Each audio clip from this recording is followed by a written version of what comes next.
Payung, sebuah cerita pendek yang ditulis oleh aku sendiri, Ziak, dan akan dibacakan oleh penulisnya. Langit yang gelap karena sang mentari ditutupi oleh awan yang kian menangis. Aku duduk di kafetaria kampus, memandangi wanita dengan rambut pendek, memakai kacamata dengan buku yang sedang ia genggam di tangannya. Ia sedang berdiri di depan pintu kafetaria. Rasanya aku ingin berbagi payung dengannya. Namun dengan segala kemungkinan yang ada di benakku, seperti bagaimana jika dia memang sedang menikmati rintisan tangisan awan itu. Aku gak mau kepedean, pikirku.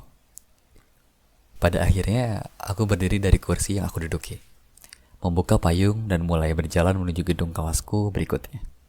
Di kampusku ini, jarak antar gedung cukup jauh. Terkadang kita hanya diberi waktu 5 menit untuk pergi ke gedung yang berbeda untuk melanjutkan kelas berikutnya.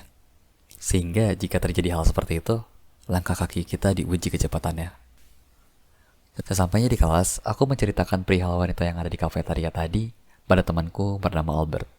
Seorang yang cukup dikenal di kampus sebagai fuckboy garis keras. Lo itu bodoh atau gimana sih? Itu kesempatan kenapa gak lo ambil? Bentak Albert memarahi aku. Bro, gue gak mau kepedean. Gimana kalau dia emang lagi menikmati suara hujan? Jawabku. Dengerin gue Ahmad. Lo tuh kebanyakan mikir. Lo itu bukan mesin yang melihat banyak kemungkinan dan memilih yang terbaik dari itu. Kalau lo gini terus, kapan lo maju? Balas Albert sambil menepuk pundak aku. Ya habisnya gimana? Gimana kalau dia nanti malah ilfil, jawabku. Aduh Mat, masih aja banyak pikirnya. Gini deh, kita main game aja, coin flip. Jawab Albert yang tampaknya sangat geram kepadaku. Coin flip? Tanyaku dengan raut wajah bingung. Iya, gue lempar koin ini ke atas. Kalau misalnya gue tangkap ini gambar, lo harus sapa cewek tadi kalau kalian ketemu lagi. Gimana? Oke, deal. Lagian, gak mungkin juga seberuntung itu ketemu dia lagi, jawabku.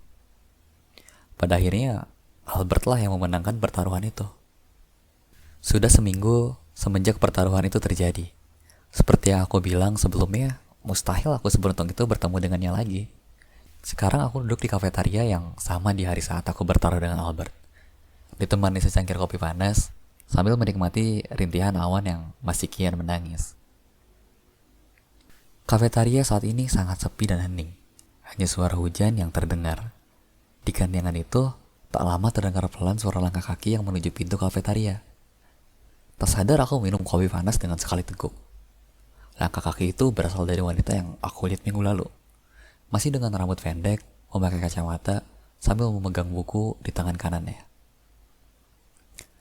Sempat aku berpikir untuk menghindar dari janji yang aku buat dengan Albert. Namun, itu akan sangat bertentangan dengan prinsip hidupku yang aku dapatkan dari ibuku. Prinsip yang klasik. Tidak melanggar janji dan selalu membawa payung sebelum hujan. Aku bergerak dari kursi tempatku duduk, mengumpulkan semua keberanian yang bisa aku dapatkan, serta menyusun kosakata yang manis di benakku.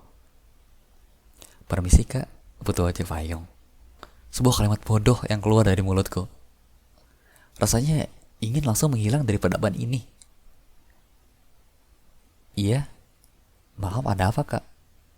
Jawab wanita itu sambil melepas earphone dari telinganya. Oh, untung aja dia gak denger, pikirku. Enggak kak. Kakaknya mau ke kelas kah? Tanyaku dengan sedikit gugup. Oh iya, mau ke gedung 9. Cuma kejebak hujan nih. Pengen aku ketinggalan. Jawabnya. Oh, bareng aja gimana? Kebetulan aku mau ke sana juga. Payung yang aku bawa rasanya cukup untuk kita berdua. Tawarku kepada ya. Enggak ngerepotin nih kak, tanyanya. Enggak kok, santai aja. Sembari membuka payung. Kita berjalan menuju gedung 9 sambil dipayungi sebuah payung berwarna hitam yang cukup besar untuk kita berdua. Di perjalanan kita berkenalan. Namanya Aksara. Dia ternyata adalah adik tingkatku. Kamu memang selalu gak bawa payung ya? Tanyaku kepadanya. Aku kelupaan. Tadi buru-buru waktu berangkat, jawabnya. Sebenarnya ini kali kedua aku lihat kamu berdiri di sana. Kala itu aku pikir kamu hanya sedang memandangi rintihan awan yang kian menangis, ucapku. Oh, minggu kemarin ya? Niat banget tinggalin. Sorak candanya. Aku kemarin gak seberani sekarang. Aku takut kamu malah bilang, di. Jawabku. Enggak dong, aku gak sejahat itu. Jawabnya dengan sedikit tersenyum. Semenjak itu kami semakin dekat.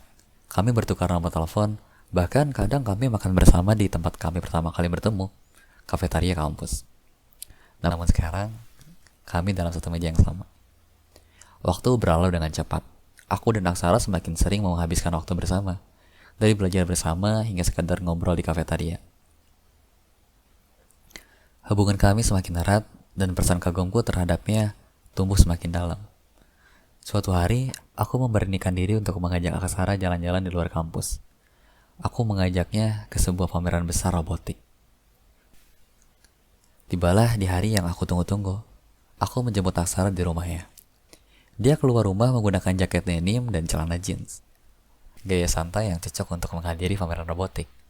Satu kata dariku, cantik. Kami berdua berangkat naik bus menuju pameran yang terletak di pusat kota.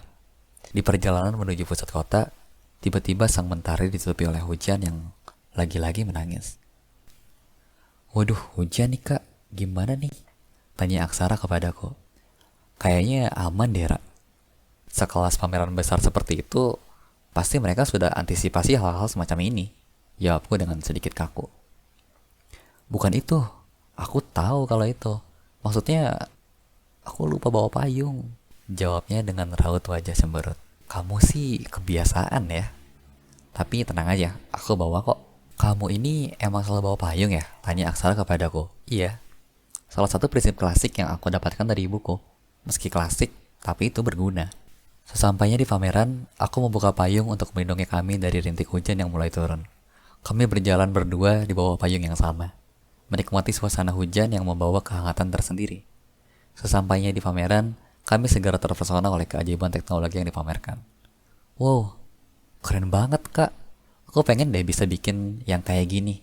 Seru Aksara penuh antusias. Nanti kita coba buat bareng ya. Jawabku sambil tersenyum. Kami berkeliling pameran, melihat berbagai inovasi dan karya-karya hebat. Di salah satu stand, kami berhenti sejenak untuk melihat sebuah robot yang bisa berbicara dan menari. Aksara tampak sangat terkesan. Matanya berbinar-binar melihat setiap detail robot itu. Kalau kamu jadi robot, kamu mau punya kemampuan apa, Ra? Tanyaku tiba-tiba. Aksara berpikir sejenak, lalu menjawab dengan senyum kecil. Aku mau punya kemampuan untuk membuat orang lain bahagia. Kayak kamu selalu berhasil membuat aku tersenyum. Jantungku berdetak lebih cepat mendengar kata-kata Aksara. Aku merasa semakin dekat dengannya, dan perasaanku semakin kuat. Kalau aku jadi robot, aku mau punya kemampuan untuk selalu melindungi kamu, Ra. Seperti payung ini, yang selalu siap melindungi dari hujan. Ucapku dengan tulus. Aksara tersenyum manis. Dan kami melanjutkan menjelajahi pameran dengan penuh kegembiraan. Setelah beberapa jam berkeliling, kami memutuskan untuk istirahat dan duduk di salah satu bangku di luar gedung pameran. Hujan sudah reda, dan matahari mulai muncul di balik awan. Aku senang bisa menghabiskan waktu dengan kamu, Kak.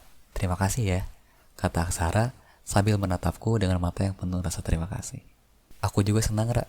Terima kasih sudah memberikan kesempatan untuk mengenal kamu lebih dekat, balasku.